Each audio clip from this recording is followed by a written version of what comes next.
What's going on? It's time to talk about something a little different. I'm going to go more action comedy today. Today I'm going to be talking about the recently released The Hitman's Wife's Bodyguard. Released June 16th, 2021. Stars Ryan Reynolds, Samuel Jackson, and it's produced by Matt O'Toole and Weldon and Yarev Lermer. I think that's how you pronounce his last name.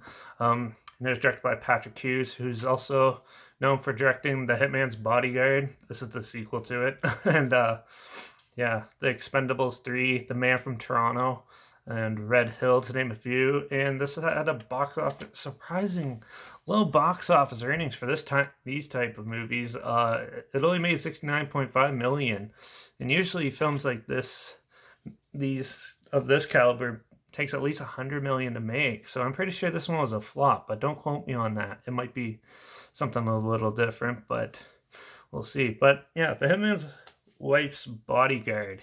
So Ryan Reynolds plays the bodyguard in this, and then Samuel Jackson plays the hitman. So in the beginning of the film, it starts off with him trying to regain his bodyguard license, and because in the end of the last film, he kind of like caused a lot of problems and stuff. So he's trying to get on the good, try not to be violent and use weapons and stuff like that. And yeah, he's trying to better himself. So he goes to like a shrink and then comes up, I'm not going to use violence and stuff like that, just so he can regain his license and stuff and enjoy his life for a bit.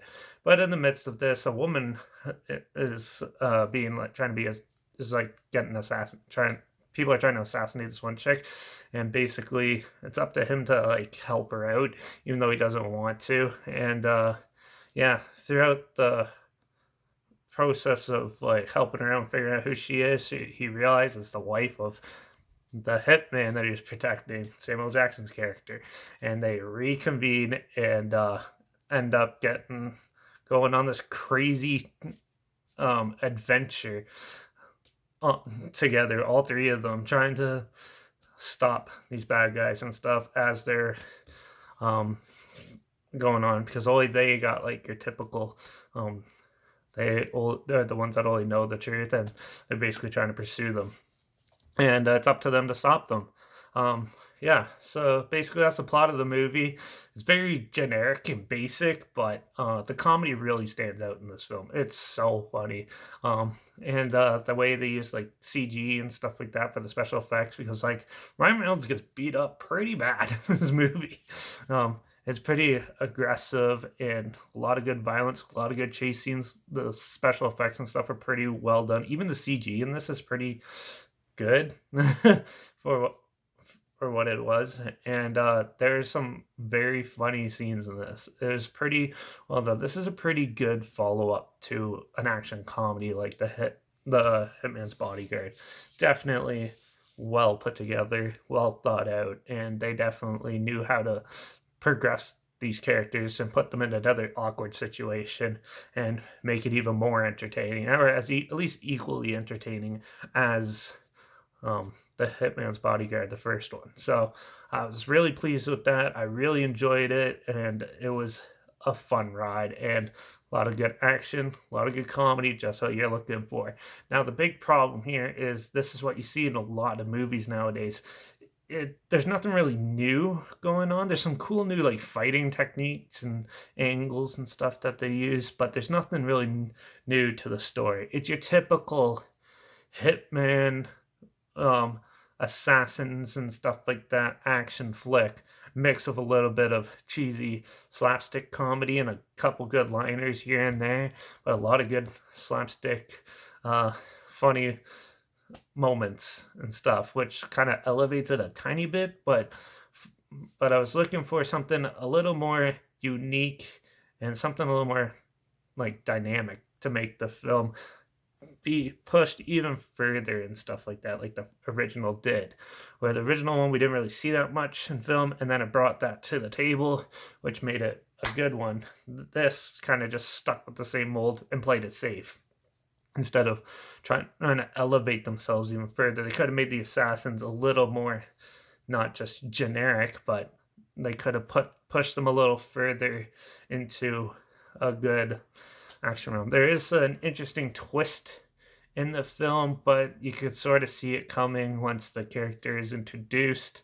I'm not going to spoil it in this because it's still a relatively new film, but yeah, there is certain things I found pretty predictable and stuff, and not. But some people who don't watch as many movies might find that a jarring twist and something more uh, intriguing about the film. But still, it's a great follow-up sequel. It's too bad it didn't do as well at the box office, so who knows, we'll see another one of these, but it's definitely a good, worthy follow-up to The Hitman's Bodyguard. I don't really have much else to say about this, so um, yeah, I'm going to give The Hitman's Wife's Bodyguard 4 out of 5. So it was really good and really entertaining. Definitely check it out if you haven't seen it. There's a trailer link down below if you haven't checked that out yet. So yeah, but definitely don't sleep on this one. If you like Hitman's Bodyguard, you'll love this one too. So check it out. Also, make sure you check out my Instagram, which is always linked down below. I always post clips of films I'm going to review in the future on my story, usually anyways. I forgot to do it for this one, but yeah. Yeah, usually I put the film title in the subgenre film and the hashtags in the video clip as well. So make sure you follow me on Instagram to see what's coming up and to stay in the loop. Also, make sure you like this video, share, and make sure you share it. And also comment your opinions of the film down below. Have you seen it? Did you love it as much as I did? Or do you find more flaws than I did with it? Let me know in the comments down below. I'd love to hear your thoughts. Also, let me know which one did you like better, if you've seen both of them. Did you like the first one better or the second one? I'd love to know your opinions on that. And also, if you have any films that you want to hear my opinions on in the future, comment them down below. I'll try my hardest to get to them, and if I can find them.